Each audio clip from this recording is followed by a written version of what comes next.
तनुज खत्री साहब हमारे साथ मौजूद हैं। मैं यही कहना चाह रहा हूं आपको, ठीक है, आपके माध्यम से बताना चाहते हैं जी ओझा साहब, आपके माध्यम से बताना चाहते हैं कि पूर्ववर्ती रघुबर दास जी की सरकार में जब सदन में हमने सवाल उठाया और हमने इस जिले में खास करके साहेबगंज और पाकुड़ जिला में एनआरसी अपडेशन की प्रक्रिया को आगे बढ़ाने की मांग की जी, तो सरकार के स्तर पर इस बात को कहा गया और सरकार ने, भारत सरकार के जनसंख्यिकी जो विभाग है, उन्होंने पत्र दे करके भारत सरकार को कहा कि इस क्षेत्र में आप एनआरसी करवा दीजिए। संयोगवश दोबारा फिर 2019 के बाद यूपीए गठबंधन के लोग आए, उस समय सदन में उठाए और केवल वोट बैंक। ठीक है, आप कह रहे हैं जो बीजेपी की सरकार थी उसने थोड़े कदम उठाए, लेकिन अभी भी ये समस्या तो जस की तस नजर आ रही है। ओझा साहब, ये तो आप भी मानेंगे। तनुज खत्री हमारे साथ मौजूद हैं। ओझा साहब, हो गई आपकी बात। एक मिनट, तनुज खत्री हमारे साथ मौजूद है, इस वक्त सरकार उनकी है, तो जरा सवाल जवाब उनसे भी तो हो जाए। खत्री साहब, इतनी बड़ी समस्या और एक तरह से सरकार ने आंखें मूंद ली हैं क्या, ऐसा माना जाए? क्योंकि ये कोई एक दो दिन की समस्या तो है नहीं, सालों से ये होता आ रहा है। आप समझ रहे हैं कितनी गंभीर बात है? बांग्लादेशी घुसपैठिए अगर आकर झारखंड में शरण ले रहे हैं, एक पूरे जिले की डेमोग्राफी चेंज करने की कोशिश हो रही है, तो देश की सुरक्षा के लिए कितना बड़ा खतरा है ये?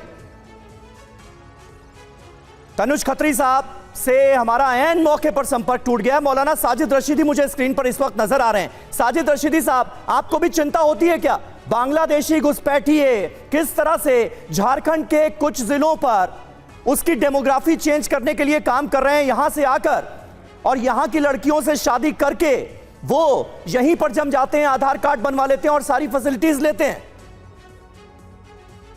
समीर भाई, दो चीजें मैं कहूंगा और उनको जरा गंभीरता से सोचिए जी। सबसे पहली बात तो यह है कि हमारे बॉर्डर की जो सुरक्षा बल फौज है वो इतनी चाक चौबंद है कि मच्छर भी पर नहीं मार सकता।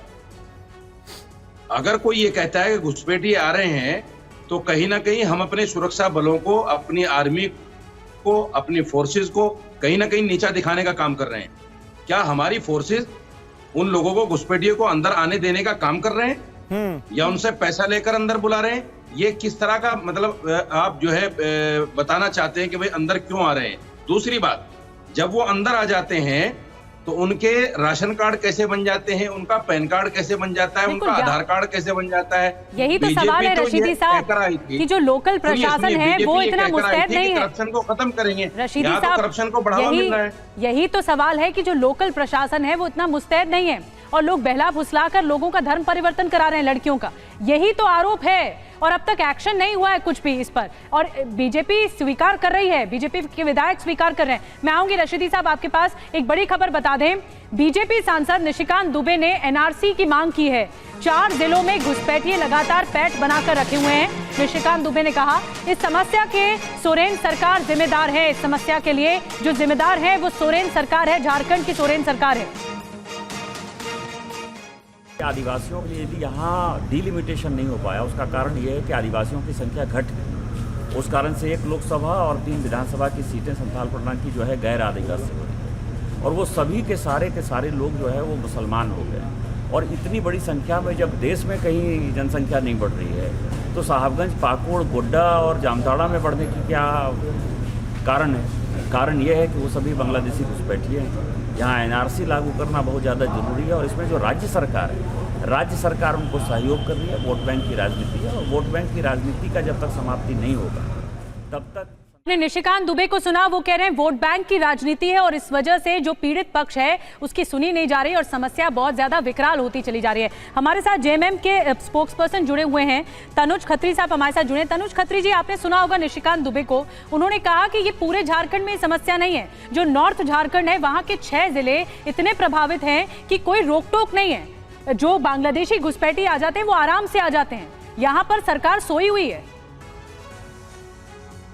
देखिए निधि जी, मैं उनको तो सुना, मैंने उससे पहले मैं भारतीय जनता पार्टी के विधायक को सुन रहा था जिन्होंने लंबी लंबी बातें कही कि विद्यार्थी परिषद के समय से और छात्र राजनीति के समय से लगातार मांग उठा रहे हैं। बहुत अच्छी बात है अगर आप मांग उठा रहे हैं छात्र जीवन से, तो लेकिन उनकी बातों में खुद अपनी सरकार के प्रति विरोधाभास निकल करके आया। कैसे कि 18 साल से भारतीय जनता पार्टी की सरकार थी और 9 साल से केंद्र में भारतीय जनता पार्टी की सरकार है और डबल इंजन की सरकार होने की बात जो पूरे दमखम के साथ ये कहते थे वो भी थी। मतलब दोनों तरफ इन्हीं की सरकार थी। हम तो 3 साल से हैं। तो पहली चीज कि ये सुरक्षा का मामला है, बॉर्डर सिक्योरिटी फोर्स की जिम्मेदारी है, यानी कि केंद्र सरकार की जिम्मेदारी है।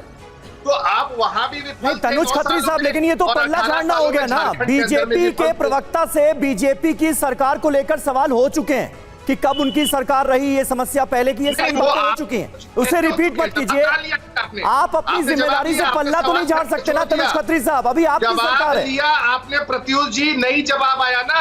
18 साल में जिसकी सरकार थी, जवाब तो देना होगा उनको ना प्रत्युष जी। नहीं, मैं समीर बोल रहा हूं, मैं समीर बोल रहा हूं। तनुज खत्री साहब, अभी आपकी सरकार है ना, अभी तो जवाबदेही आपकी है। हाँ, तो अभी तो सुनिए, दोनों जवाब लीजिए, दोनों जवाब लेना की शक्ति होनी चाहिए। और अभी हमारी सरकार है, हम लगातार, अगर कोई घुस रहा है तो उसकी भी जिम्मेदारी केंद्र सरकार की है।